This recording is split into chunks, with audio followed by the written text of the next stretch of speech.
Dan selawat beriring salam kepada arwah junjungan kita Nabi besar Muhammad Sallallahu Alaihi Wasallam yang senantiasa kita harapkan syafaatnya yaumil akhir nanti.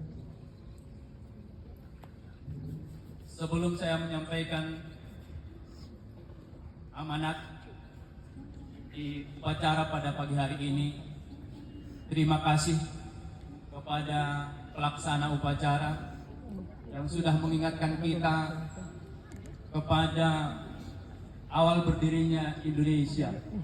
Ketika kita melihat bagaimana perjuangan sampai pengibaran bendera merah putih di Jalan Pegangsaan Timur nomor 56 Jakarta jam 10 pagi pada saat bulan Ramadan 1945. Kalau kita refleksi ke belakang, dia adalah awal daripada berdirinya sebuah negara. Tapi ternyata sebelumnya, sebelum 1945, 17 tahun sebelumnya, sudah ada gagasan bahwa kasanya kita adalah sebuah bangsa, yaitu bangsa Indonesia. Siapa yang menggagas berdirinya bangsa Indonesia? Yang menggagas berdirinya bangsa Indonesia adalah para pemuda. Persatuan Pelajar Indonesia. Kalau dikatakan pelajar, berarti mereka adalah anak-anak muda yang sudah menginisiasi, berpikir bagaimana caranya agar Indonesia ini bisa berdiri sendiri, tidak lagi terjajah oleh Belanda, tidak lagi terjajah oleh Jepang. Karena ketika Indonesia merdeka, Jepanglah yang berada di Indonesia. Tapi lagi-lagi saya ingatkan, 1928, 1945 adalah dua gerakan para pemuda. Bukan Soekarno, bukan Hatta sebenarnya pelopor kemerdekaan ini. Mereka adalah proklamator yang mengikrarkan bahwasanya Indonesia merdeka. Tapi siapa yang memprakarsai Indonesia merdeka? Lagi-lagi mereka para pemuda, mereka para pejuang pemuda yang berani menculik Soekarno dan Hatta dari Jakarta dibawa ke Rengas Dengklok pada saat bulan Ramadan. Mereka memaksa Soekarno dan Hatta dan orang-orang tua pada masa itu, 45 tahun ke atas, memaksa Indonesia harus merdeka.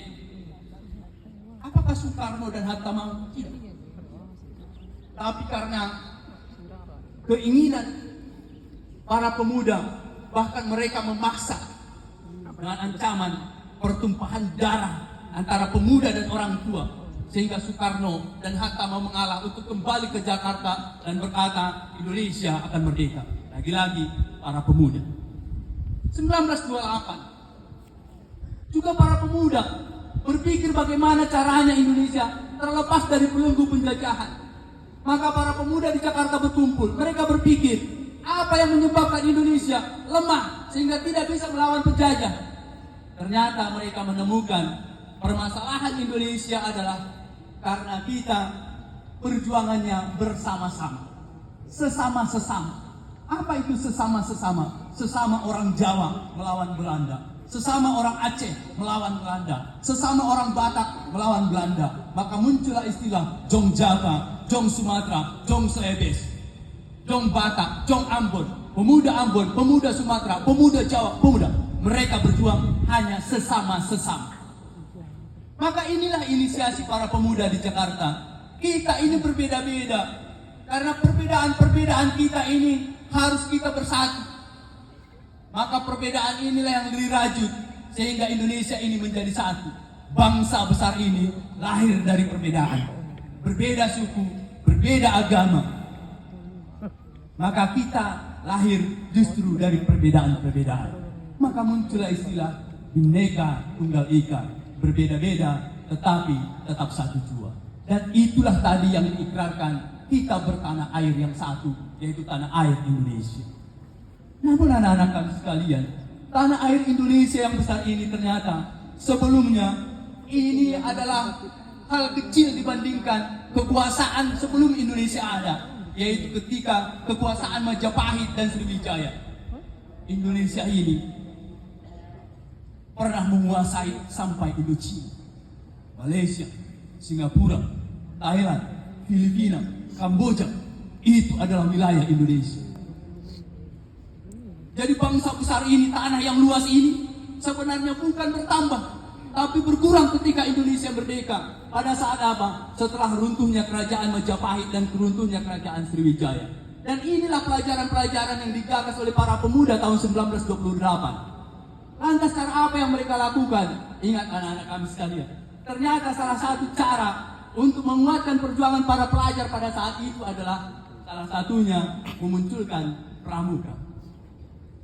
Lantas bagaimana hari ini kita menghubungkan gerakan pramuka yang ada di sekolah sebagai simbol perjuangan kita, kemudian memunculkan rasa nasionalisme kita, rasa berbangsa, sehingga ada semangat kita terus bergelora bukan hanya hari Senin, tapi ketika kita memakai pakaian pramuka itu adalah mengingatkan kita kembali kepada perjuangan para pelajar, para pemuda tahun 1928. Nanti tolong dibantu. Karena ini trik tak mungkin saya Bapak sampaikan bagaimana pramuka itu menginisiasi, merajut perjuangan bersama para pelajar di pramuka. Sartika. Lantas hari ini apa yang bisa kita lakukan dengan bangsa besar ini? Yang bisa kita lakukan adalah sekarang, setiap hari Senin kita memperingatinya, sehingga kita lagu, nyanyikan lagu seperti tadi Hening Cipta, bahwasanya mereka para pemuda, para pejuang adalah cahaya kemerdekaan bagi negeri ini. Kita ingat-ingat itu di setiap hari Senin. Kemudian apa yang bisa kita lakukan mengisi kemerdekaan? Mengingat kembali para pejuang dulu, para pemuda tahun 1928. Lantas apa yang bisa kita lakukan? Yaitu belajar dengan sungguh-sungguh.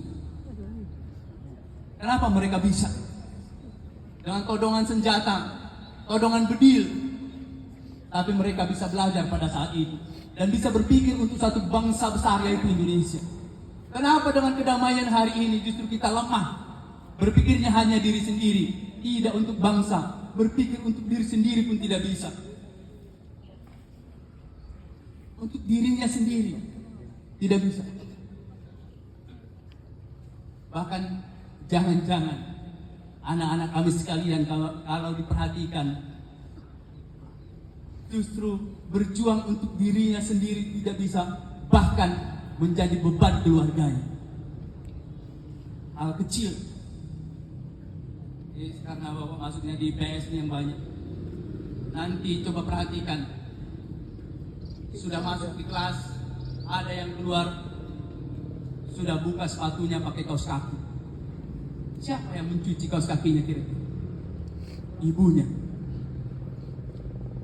Bolak-balik sana kemari tetap berkaos kaki, padahal sudah diberikan sepatu. Kau menjadi beban bagi keluargamu, menjadi beban bagi ibumu. Jangankan untuk demi Indonesia, bangsa ini, untuk dirimu sendiri pun engkau berat untuk melakukan perjuangan bagi dirimu sendiri. Maka kita mulai dari diri sendiri. Kita mulai hari ini. Kita mulai dari hal-hal kecil. Apa itu hal-hal kecil? Memasukkan baju sebagai simbol bahwasanya kita adalah siap menerima pelajaran. Kita adalah orang yang berdisiplin. Memakai sepatu yang rapi. Memulai belajar di kelas. Itulah bentuk-bentuk kecil yang bisa kita lakukan.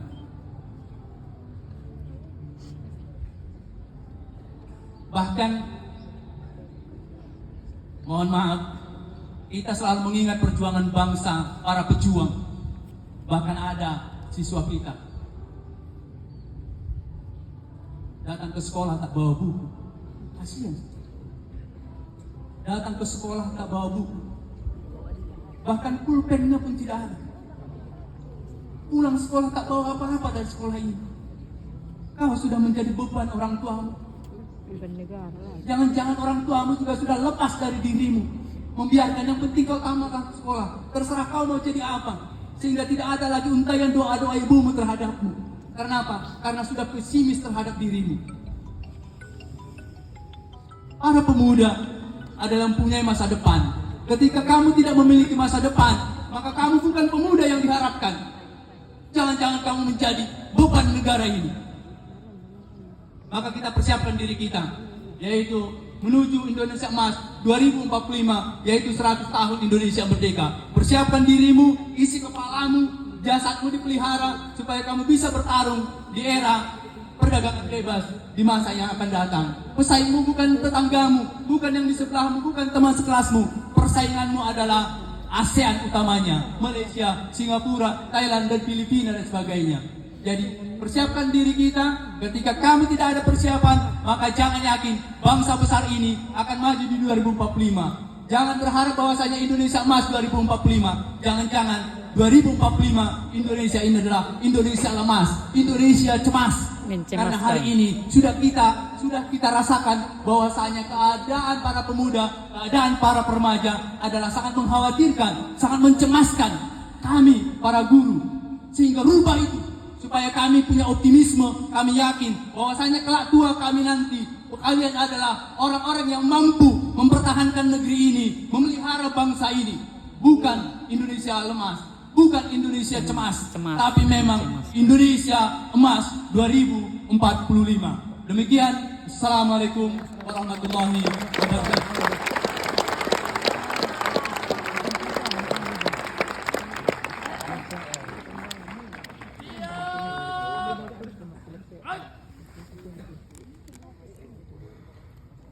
Mengumumkan salah satu